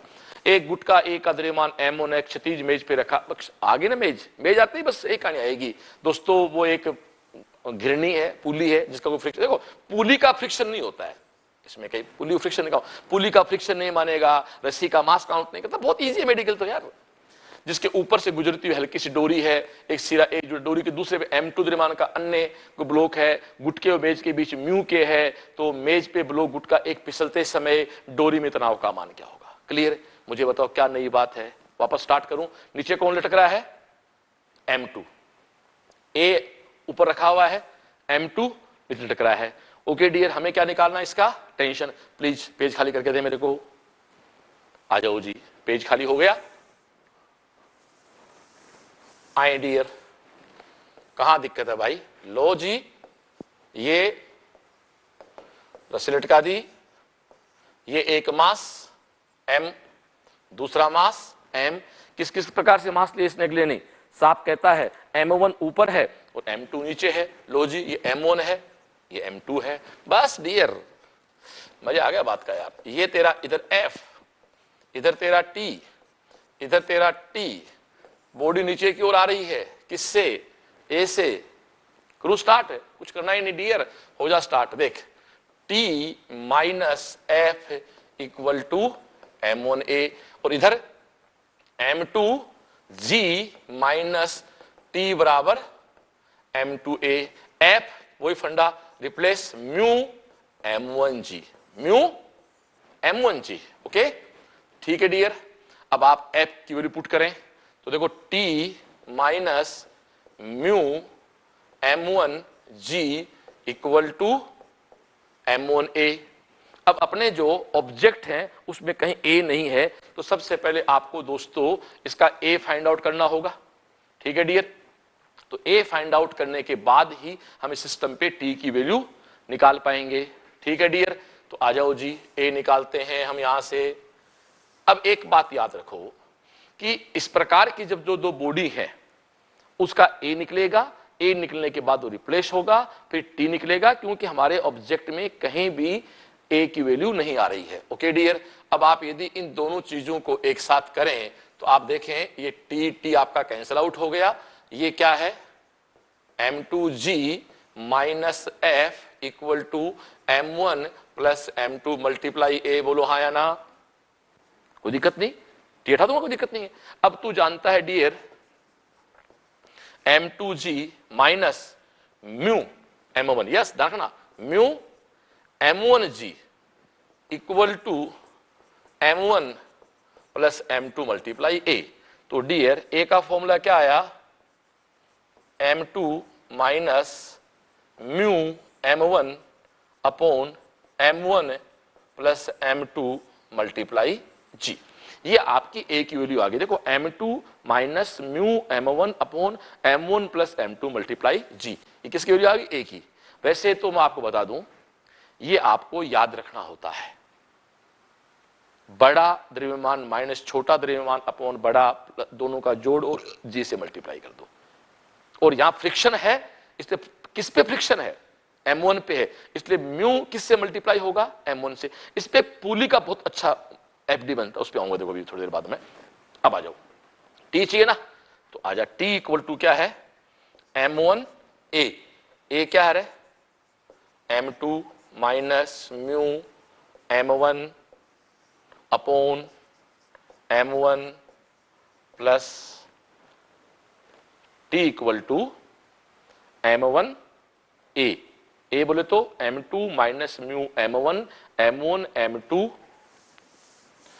किससे मल्टीप्लाई करना है, g से, प्लस ये तेरा म्यू m1g इधर ले ले। तो मेरे हिसाब से कहीं कोई दिक्कत नहीं है। बस डियर इसका सॉल्यूशन जो है थोड़ा सा लेंदी हो जाता है, इसको दोबारा करना पड़ेगा, अपने पास सॉल्यूशन कर देखना पड़ेगा पहले। हाँ तो दोस्तों क्वेश्चन नंबर 40 AIPMT 2015 में आया हुआ है। फिर वही क्वेश्चन दोस्तों, वही आपका टेबल है, बट टेबल पे इस बार वही फ्रिक्शन है, सेम वही कॉन्सेप्ट है। प्रश्न को देख लो कि ए ब्लॉक टेबल पे रखा हुआ है जिसका मास m1 है, दूसरा कोई बी गुटका है वो लटका हुआ है जिसका मास m2 है, और म्यू की फ्रिक्शन है। आपको इस सिस्टम का दोस्तों टेंशन निकालना है। ओके चलो पेज खाली करें, मैं FBD पे आ जाता हूं भैया। देखो डियर, साथ हो जाए मेरे भैया, ये एक बॉडी m1, ये आपकी पुली, इस पे आपकी दूसरी बॉडी m2, नीचे की ओर g लग रहा है, ये बॉडी ओवरऑल a से नीचे की ओर आ रही है। देखो इसमें t इधर लगेगा, t इधर लगेगा, और डियर ये मैं इसको शो कर दूं, ये मेरा ड्यू टू फ्रिक्शन है। f नहीं होता तो याद है कुछ होता ही नहीं, यहां पर बस फ्रिक्शन आते कहानी चेंज होती है। अब इसकी FBD इक्वेशन बनाते हैं, शुरू करूं, आ जाओ जी। तो तेरे सामने सामने है m2g minus T equal to m2a, और वो क्या है, t minus F equal to m1a। और f दोस्तों हमारा हमेशा क्या होता है, म्यू आर होता है, और r किसका है, mg। तो mg कौन है एक्चुअली में, m1g है। ओके तो t minus mu m1g equal to m1a, clear. तो ये आपके सामने इसकी दो इक्वेशन हो गई, m2g minus T equal to m2a, t minus F equal to m1a, और t minus mu m1g equal to m1a। ये आपके सामने एक व्यवस्था होगी। मुझे क्या निकालना है, मुझे इसका दोस्तों t निकालना है। ठीक है डियर, आपको इसका, ये तो दोनों एक ही चीज है ना, तो इसका मॉडिफाई रूप है। तो अब मुझे इसका t निकालना है डियर। तो t निकालने से मुझे, मेरे फॉर्मूले में कहीं भी a नहीं है, तो सबसे पहले मुझे इसका a निकालना होगा। a निकाल के t में उसकी वैल्यू पुट करनी होगी। तो चलो हम आलस नहीं करेंगे, हम इसको पूरा करना चाहेंगे। ठीक है डियर, आ जाओ, कैसे पूरा करेंगे, स्टार्ट हो जाओ भैया। m2g minus T equal to m2a, सीधा कर दूंगा मैं, t minus mu m1 g equal to m1a। लो जी ए ये कैंसिल आउट हो गया ना, पूरा कर रहा हूं तेरे सामने भाई, मुझे इसकी जरूरत नहीं है लेकिन जरूरी है, बच्चे के लिए सब जरूरी है भैया। ठीक है dear, m1 plus m2 multiply a, तो दोस्तों a becomes m2 minus mu m1 upon m1 plus m2 multiply g। यहां क्लास रुकना एक बार, ये टेबल का फॉर्मेट था। अब यदि ध्यान चाहूं क्लास का, यदि यहां फ्रिक्शन नहीं होता दोस्तों, यदि यहां फ्रिक्शन नहीं होता तो इसकी इक्वेशन बनेगी, प्लीज ये मैं बोल रहा हूं सुनना आपको पड़े, यदि टेबल पे घर्षण नहीं है तो इसकी इक्वेशन बनती m2g minus T equal to m2a और t just equal to m1a और m2g minus m1a equal to m2a, उसको इधर रिप्लेस करूंगा तो a इक्वल टू बनता है m2 m1 plus m2 multiply g। Please ध्यान देना बातों पे, एक साथ बैठ रहा हूं भाई मैं। फ्रिक्शन होता है तो m2 बड़ा द्रव्यमान माइनस छोटा द्रव्यमान, फ्रिक्शन कोएफिशिएंट के साथ टोटल करके जी से मल्टीप्लाई कर दो। यदि फ्रिक्शन नहीं होता तो दोस्तों m1 का कोई रोल नहीं है। यहां जो मैं म्यू से मल्टीप्लाई कर रहा हूं, लो लगे हाथी, मैं यहां एक चीज और लपेटता हूं आपके लिए, आप उसको भी देखें दोस्तों। क्या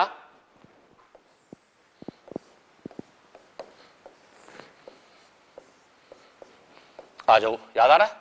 टेबल के दो फॉर्मेट है, एक टेबल पे तब जब टेबल का फ्रिक्शन नहीं है, एक टेबल का फ्रिक्शन है। तो जब टेबल पे फ्रिक्शन नहीं है और मास मान लो m2 लटका हुआ है नीचे, ऊपर आपका रखा हुआ है m1, ठीक है डियर, तो a इक्वल टू बन जाएगा m2 upon m1 plus m2 multiply g। और दोस्तों जब फ्रिक्शन आ गया और m2 नीचे लटका हुआ है, ऊपर m1 रखा हुआ है, तो वो m2 minus mu m1 upon m1 plus m2 multiply g, जिसका डिस्कस आपसे भी किया मैंने। अब इसको मैं एक इस नए लाता हूं फॉर्मेट में, वही बात m1 m2 ऊपर की ओर, ओवरऑल सिस्टम किधर आ रहा है a, वही कहानी m2 ग्रेटर देन m1। इनको मैं जोड़ने की कोशिश कर रहा हूं दोस्तों, ये आप समझ गए ना, तो अप्रैल का महीना ये ट्रिक्स करनी पड़ेंगी दोस्तों। इक्वेशन बनाओ, आ जाओ, m2g minus T equal to m2a, वही ध्यान है एक क्वेश्चन में दो a होते ही नहीं है। आगे चलें, t minus m1g equal to m1a, ले भाई सल्टा दे, m2g minus m1g m1 plus m2 multiply a, यार मजा आता बोल के, m2 माइनस m1 बटे m1 plus m2 multiply g। ले उसको ले गया टेबल पे, यदि मैं इसको टेबल बना दूंगा ऐसे और टेबल फ्रिक्शन लेस है तो ये m1 क्या हो जाएगा, जीरो, क्योंकि और टेबल पे ऊपर m1 रखा और फ्रिक्शन है, तो यहां क्या बन गया था याद है, m2 माइनस म्यू m1 बटे m1 plus m2 multiply g। Clear? ये इसका आसपास का कॉन्सेप्ट था। अब मैं इस अपनी बात को लेकर आता हूं दोस्तों अपने प्रश्न पे। तो अपना प्रश्न क्या कहता है? अपना प्रश्न कहता है मास m1 पुली मास m2 नीचे की ओर a, आपके सामने ये आपका f, कहने की बात ही नहीं है। तो सबसे पहले तो अच्छा, अगला पूछ क्या रहा मुझसे इसमें, अगला मुझसे इसमें क्या पूछ रहा है, टेंशन। तो a का फॉर्मूला बता दिया आपको मैंने, बोलो बोलो a क्या बनेगा रे, जरा बोलना, m2 minus mu m1 upon m1 plus m2 multiply g। Hello, ये क्या आ गया a, इसको t में कन्वर्ट कर देते हैं, तो t में कन्वर्ट करो। तो दोस्तों ये t है ना, यहां पर ये भी t, कोई दिक्कत नहीं है। तो t minus f equal to क्या है, m1a, और एक इक्वेशन क्या आ रहा है, m2g minus T equal to m2a। तो आप इसमें a की वैल्यू पुट कर लो। तो दोस्तों वैल्यू पुट करने के बाद सारा गुणा भाग करोगे तो आपका इसका ऑब्जेक्ट नंबर आएगा 4। बिल्कुल आप करके देख लें, एग्जैक्टली आता है। Okay, thank you.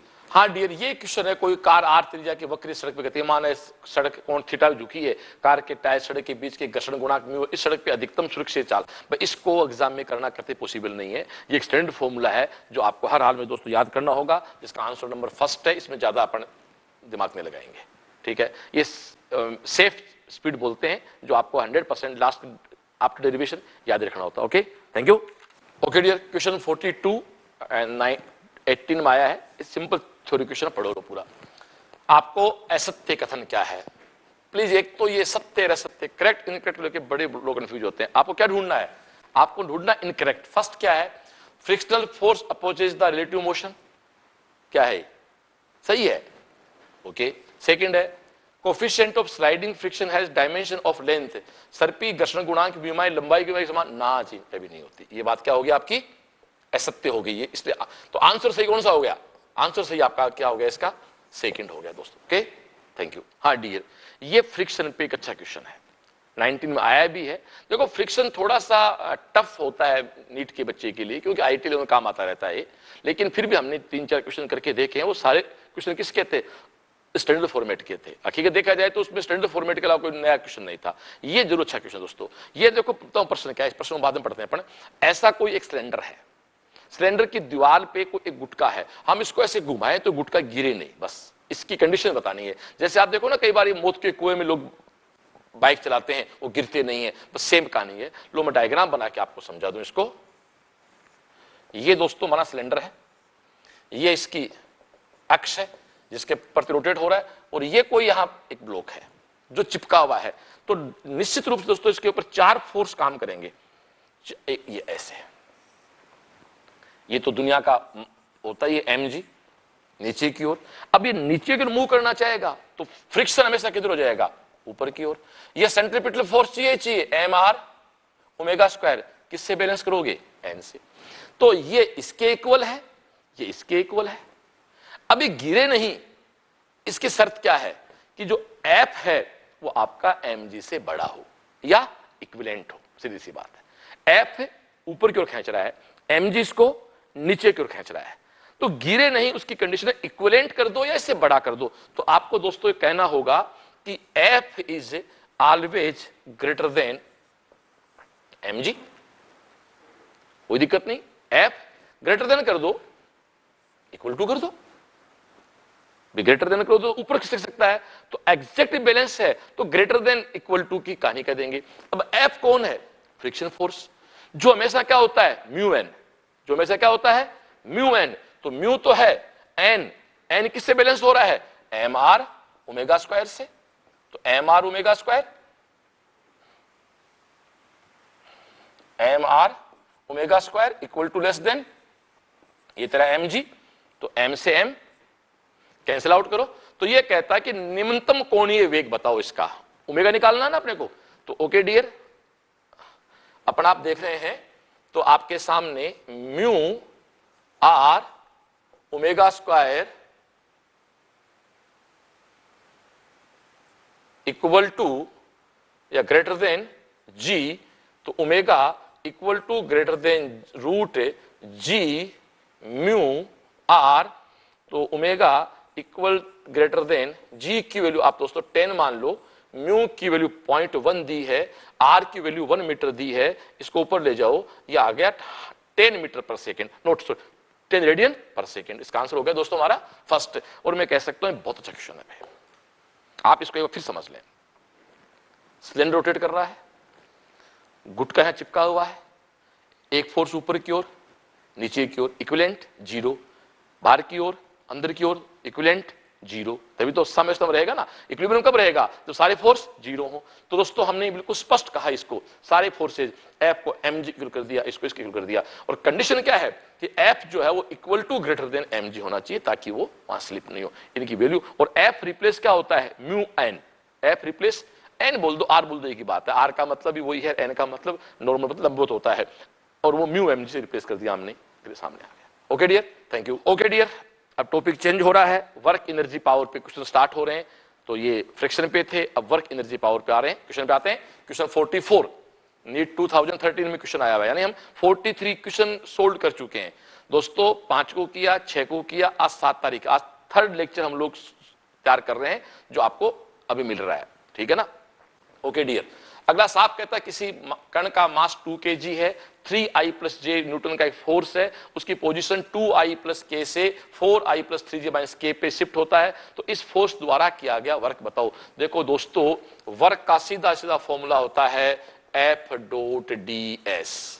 डॉट का जानते हो, force vector, ds vector, dot लगाते क्या बन गया, स्केलर। F तो दे रखा है दोस्तों, ds एक मास्टर फंडा है मेरा, ये हमेशा S final minus S initial होगा भाई, इसमें दिमाग लगाना है मत भाई। जब जब किसी चीज का चेंज करते हैं फिजिक्स में, हमेशा फाइनल माइनस इनिशियल होती है बस। अब दोस्तों कुछ नहीं करना, इसका सिंपली करना आपको। डॉट F क्या है भैया, देखना जरा, ये पड़ा 3I + j cap, okay. Dot final क्या है 4I, इनिशियल क्या है 2I। तो दोस्तों मैं साइड में पहले इसको अलग से कर दूं आपको, तो लो 4I + 3j - k, इसमें मुझे माइनस करना है 2I कैप + k, तो ये मेरा, इसको मुझे माइनस करना है इसमें से, तो ये माइनस, ये प्लस, तो ये क्या बन गया 2I + 3j, ये 0 हो गया, तो 2I + 3j बन गया। ये ले बिडू, ये 2I + 3j बन गया। अब तेरे सामने सामने है, अच्छा I.I जानते हैं ना अपन, I.I की वैल्यू क्या होती है 1, तो 3I क्या हो गया 6, ये क्या हो गया 3, 9, आंसर क्या आ गया 9 जूल। Okay thank you. हाँ तो डियर, अब मैं एक बहुत अच्छे क्वेश्चन पे आ रहा हूं। चट्टान का फटना, बम का फटना, यानी एक तरह से कोलिजन है दोस्तों। आप जानते हो कोलिजन चाहे इलास्टिक हो या नॉन इलास्टिक हो, मोमेंटम का हमेशा क्या होता है, कंजर्वेशन होता है, ठीक है। यानी घटना से पहले, मेरा फंडा है मेरा, घटना से पहले का संवेग और घटना के बाद का संवेग, momentum before phenomena, momentum after phenomena, बस इसको सही करना। और मोमेंटम एक वेक्टर क्वांटिटी है, वेक्टर का जोड़ करना है या वेक्टर को अप्लाई करना है, जिसकी बात हम पहले कर चुके हैं दोस्तों। आ जाओ, मेरा प्री क्वेश्चन है, आ जाते हैं। देखो साफ कहता है an explosion breaks a rock into 3 parts in a horizontal plane, 2 of them go off at right angles to each other. The first part of mass 1 kg, speed of 12 meter per second, and the second part of mass 2 kg, 8 meter per second. If the third part flies off with 4 meter per speed, then its mass is, दोस्त सुन ले भैया, एक कोई बम का टुकड़ा है यार, ये 3 टुकड़ों में फटा, ठीक है, पेज खाली करना। 3 टुकड़ों में फटा दोस्तों, और 2 टुकड़े एक दूसरे के लंबवत चले गए, परपेंडिकुलर चले गए ऐसे। तो ये साफ कहता है कि तीसरा टुकड़ा इस वेग से गया है, तो बताओ तीसरे टुकड़े का मास क्या है। वापस क्वेश्चन पे आए दोस्तों, एक टुकड़ा है वो आपके सामने एक दूसरे से समकोण पे, एक का मास है 1 kg, इसकी वैल्यू मान लो 1 kg है, और इसकी वेलोसिटी क्या है डियर 12 मीटर पर सेकेंड। दूसरे का मास क्या है 2 kg, और इसकी दोस्तों स्पीड आपके सामने क्या है 8 मीटर पर सेकेंड, बोलो हाँ या ना। और थर्ड टुकड़ा है वो 4 मीटर पर सेकंड से जा रहा है, आगे निकाले, तो ये किधर जाएगा दोस्तों, कॉमन सेंस की बात है, टुकड़ा पहली बात तो इधर जाएगा, इसके अलावा इसके पास कोई रास्ता ही नहीं है, जिसकी स्पीड क्या है 4 मीटर पर सेकंड। आपको इसका मास निकालना है, क्लियर डियर। एक चट्टान थी, एक चट्टान है, ब्लास्ट हो गई, कोई भी चीज ब्लास्ट हो गई, उसके 2 टुकड़े बने, एक 1 kg का टुकड़ा 12 मीटर पर सेकंड से गया, दूसरा 2 kg टुकड़ा 8 मीटर पर सेकंड से गया, थर्ड टुकड़ा 4 मीटर पर सेकंड से जाएगा, और किस वेग से। देख डियर, ये तेरा कौन है P1 मोमेंटम, ये कौन है P2 मोमेंटम, ये ले, ये दोस्तों इसका रिजल्टेंट P आ गया, आ गया, कैसे आएगा P1 square plus P2 square, निकाल। P1 क्या होगा, Pmv होता है, तो दिस इज 12 स्क्वायर, ये दोस्तों 4, ये आपका mv, तो 8 2 मतलब 8 मतलब 16, तो आपका किसका हो गया भैया 16 का स्क्वायर हो गया, ठीक है डियर। तो इसको अपन सीधा सोल्व कर दें, ये 16 का स्क्वायर है, तो दोस्तों P की वैल्यू क्या आ गई, सिंपल सिंपल 20, कहने की बात है ना, सोल्व कर ले भाई। अब P की वैल्यू दोस्तों इधर 20 है, फिनोमेना से पहले मोमेंटम क्या था 0, उसके बाद भी 0 करना है, तो कोई वेक्टर इधर 20 है, वो 0 कब होगा, तो इधर भी वेक्टर क्या होगा 20, तो ये दोस्तों 20 = m × v, 20, m मुझे निकालना है, v है मेरा 4, मल्टीप्लाई कर ले भाई, तो m की वैल्यू क्या आ गई माय डियर 5 kg। अब बता इससे आसान क्वेश्चन तो क्या हो सकता है भाई। और एक बार रुक, फिर से बहुत क्वेश्चन है। 3 टुकड़े हुए, 2 परपेंडिकुलर गए, उनका मोमेंट निकाल दो, इसके इक्वल कर दो। क्यों? क्योंकि घटना से पहले आपका ये बम या पिंड क्या था, रेस्ट कंडीशन में था। घटना से पहले, फटने से पहले कुल मोमेंटम क्या है 0, तो घटना के बाद भी कुल मोमेंटम क्या होगा 0। Is it clear? Okay, thank you. Next question आ जाओ, सेम है जो पहले किया 45 किया, सेम का सेम दोस्तों 46 है। आ जाओ पढ़ो पूरा। इसकी थोड़ी इंग्लिश में मिस्टेक, आप हिंदी में थोड़ा मिस्टेक, इंग्लिश पढ़े। A body of mass 4 is lying XY plane. देखो डियर, ये कोई बॉडी है, XY प्लेन में रेस्ट में है। It suddenly explodes into 3 pieces, 2 pieces each of mass m move perpendicular. देखो वही सेम कहानी, बड़ा मजा क्वेश्चन है। ये लो परपेंडिकुलर चले गए, each other with equal speed, speed भी इक्वल होगी, तो v। Okay dear, the total kinetic energy generated due to explosion. इस दोस्तों विस्फोट में कुल एनर्जी काइनेटिक कितने पैदा हुई, ये बात तो अपने करनी है। आजा भैया, देख डियर, बहुत स्पष्ट बात है। ये मास m, ये मास m, तो इन दोनों के कारण परिणामी रिजल्टेंट मोमेंटम क्या इधर आएगा, वो कितना आएगा। ये तेरा कोण है p, ये तेरा कोण है p, थोड़ा सा तेरे शॉर्ट कर दूं, ये इसको p डैश कह दे, ये भी तेरा क्या है p, ये भी है p, तो जानता इक्वल होते हैं तो क्या हो जाता, √2 पढ़ाया था आपको, मेरी फर्स्ट क्लास है, चेक करें। एक r वेक्टर 90 डिग्री पे होते हैं तो क्या होता है √2 r वेक्टर, काम आ गया ना। देखो तो p डैश इक्वल टू √2 और p क्या है m मल्टीप्लाई v। लो दोस्तों ये आपका, तो पहली बात थर्ड बॉडी जो है वो इधर जाएगी और इधर जो जाएगी उसकी वैल्यू भी क्या होगी √2 mv, लेकिन मास और v अलग अलग है तो इसके पीछे m1 m2 लगाना पड़ेगा अपने को। तो दोस्तों इसका मास क्या है, जब 4m का था तो mm का है, तो ये 2m है, इसकी वैल्यू क्या मान लो आप v डैश। इतना डायरेक्ट कर सकता हूं यार, इतना समझ सकते हो आप लोग। 2mv dash equal to √2 mv, mm cancel out, तो my dear v dash equal to v upon √2। ये लो जी, यानी फर्स्ट बॉडी की वेलोसिटी कितनी है v, सेकंड की कितनी है v, थर्ड की कितनी है v बाई √2। अगला कहता total energy of kinetic, kinetic energy निकालनी है। आजा भैया, फर्स्ट की क्या होगी half m v square, second की क्या होगी dear half m v square, third की क्या होगी हाफ m बोले तो 2m, v स्क्वायर बोले तो v स्क्वायर बाई 2। देख डियर 2 से 2 कट गया, half m square, half m square, half m square, ये ले बिडो 3/2 mv स्क्वायर, ये ले। तेरा आंसर क्या हो गया सेकंड। बोता 45 और 46 में फर्क है, दोनों सेम क्वेश्चन है। मैंने कहा ना ये रिपीट होने वाले क्वेश्चन है जो एज इट रिपीट होते हैं। Thank you. क्वेश्चन 47 डायरेक्ट है, मुझे आज भी याद है जब 2015 के बच्चे एग्जाम दे के आए थे, रास्ते में से की बना रहे थे, तो आज भी याद इतना आसान क्वेश्चन क्यों पूछा एग्जाम में। आ जाओ जी, साफ कहता two particles of masses m1 m2 move with initial velocity v2 u1 on collision one of the particles get excited of higher level after absorbing energy epsilon, if final velocity of particle b v1 v2 then we must have. दोस्तों देखो ये सीधा सा तरीका है, मैं इस पे भी पूरी बात आपसे करूंगा। देखो डियर, ये u1, ये v2, ये v1, ये v2, ठीक है डियर, बिल्कुल स्पष्ट है घटना से पहले घटना के बाद। तो पहली एनर्जी क्या है half m u1 square plus half m u2 square, बाद में क्या half m v1 square plus half m v2 square. और अगला साफ कहता है यार कि एप्सिलॉन एनर्जी जो है, स्पष्ट कह रहा है, देखो आप इसमें पढ़े बहुत ढंग से। अगला साफ कहता है after absorbing energy epsilon higher level excite होके इतनी ऊर्जा बाहर चली गई, यानी घटना के बाद की बात है ना। तो इधर इसको करोगे तो प्लस आ जाएगी, इधर करोगे तो ये माइनस हो जाएगी, कहीं कोई फर्क नहीं। इसलिए आपका आंसर चौथा हो गया। ये तो बहुत सिंपल क्वेश्चन है।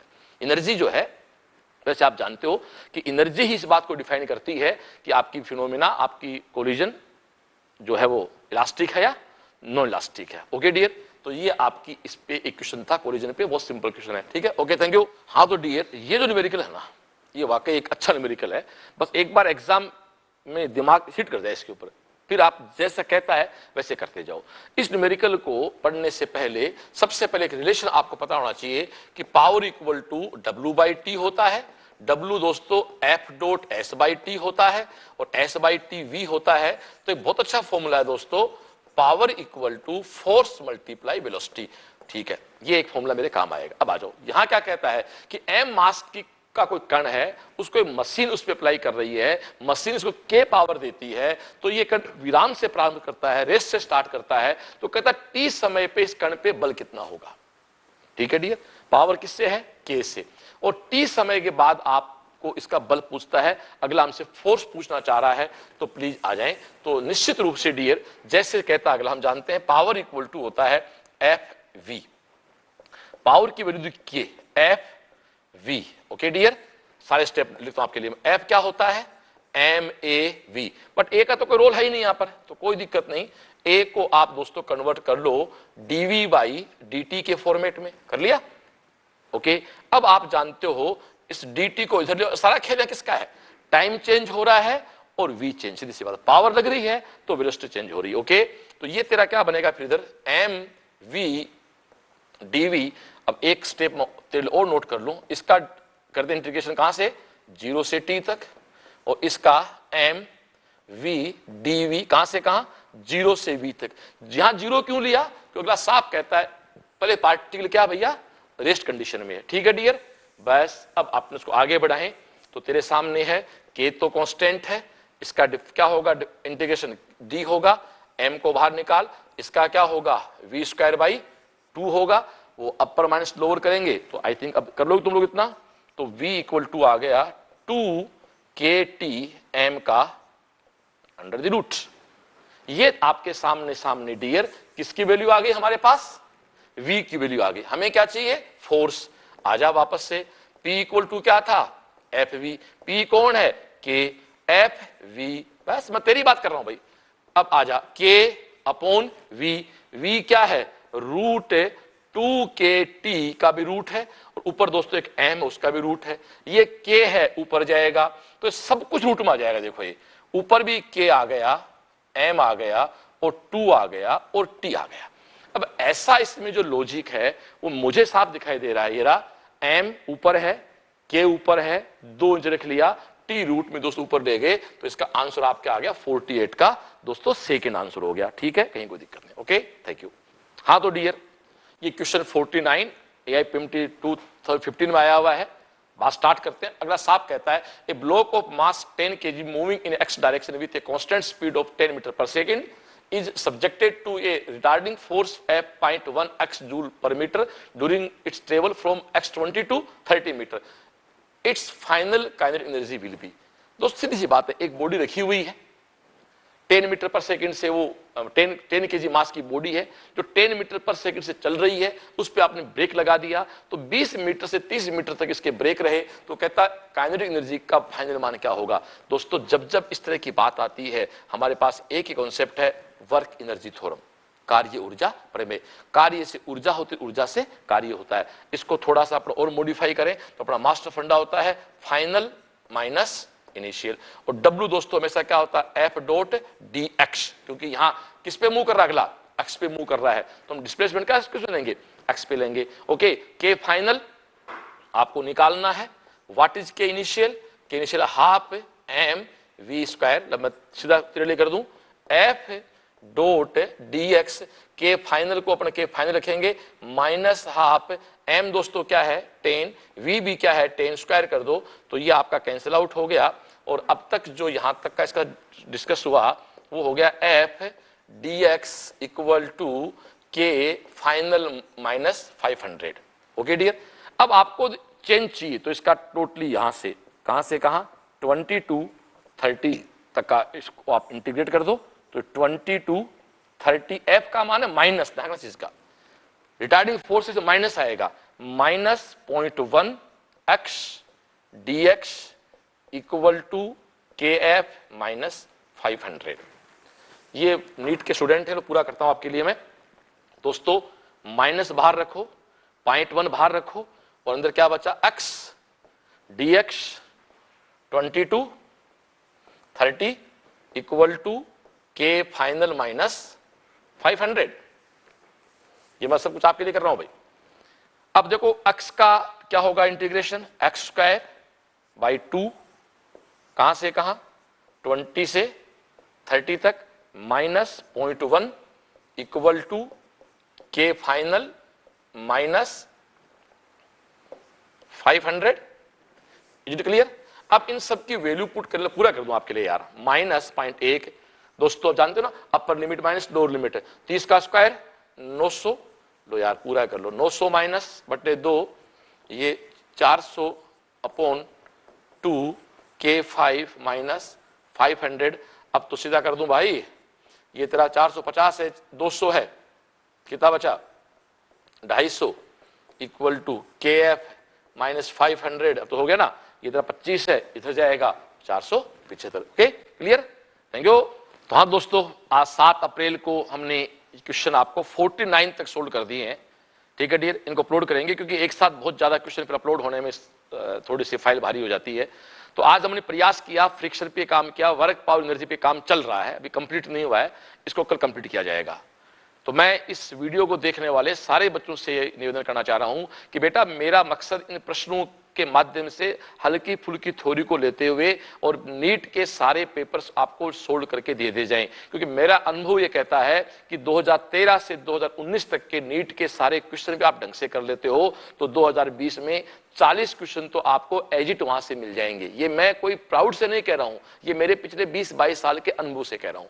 ठीक है डियर, तो ओके, हम शाम को 6:30 बजे रोज मिलते हैं लाइव, जिसमें आपको आना ही होता है। इसके अलावा किसी भी स्टूडेंट को कोई प्रॉब्लम हो, 9928738888 मेरा मोबाइल नंबर है, आप मुझे व्हाट्सअप कर दें, आप मुझे वीडियो कॉल कर लें, और कॉल प्लीज वीडियो कॉल ही करें ताकि मैं आपका चेहरा पहचान पाऊं, क्योंकि सिंपली कॉल मुझे पता नहीं चलता बच्चा कौन सा है। ठीक है डियर, तो वीडियो कॉल से बात करें।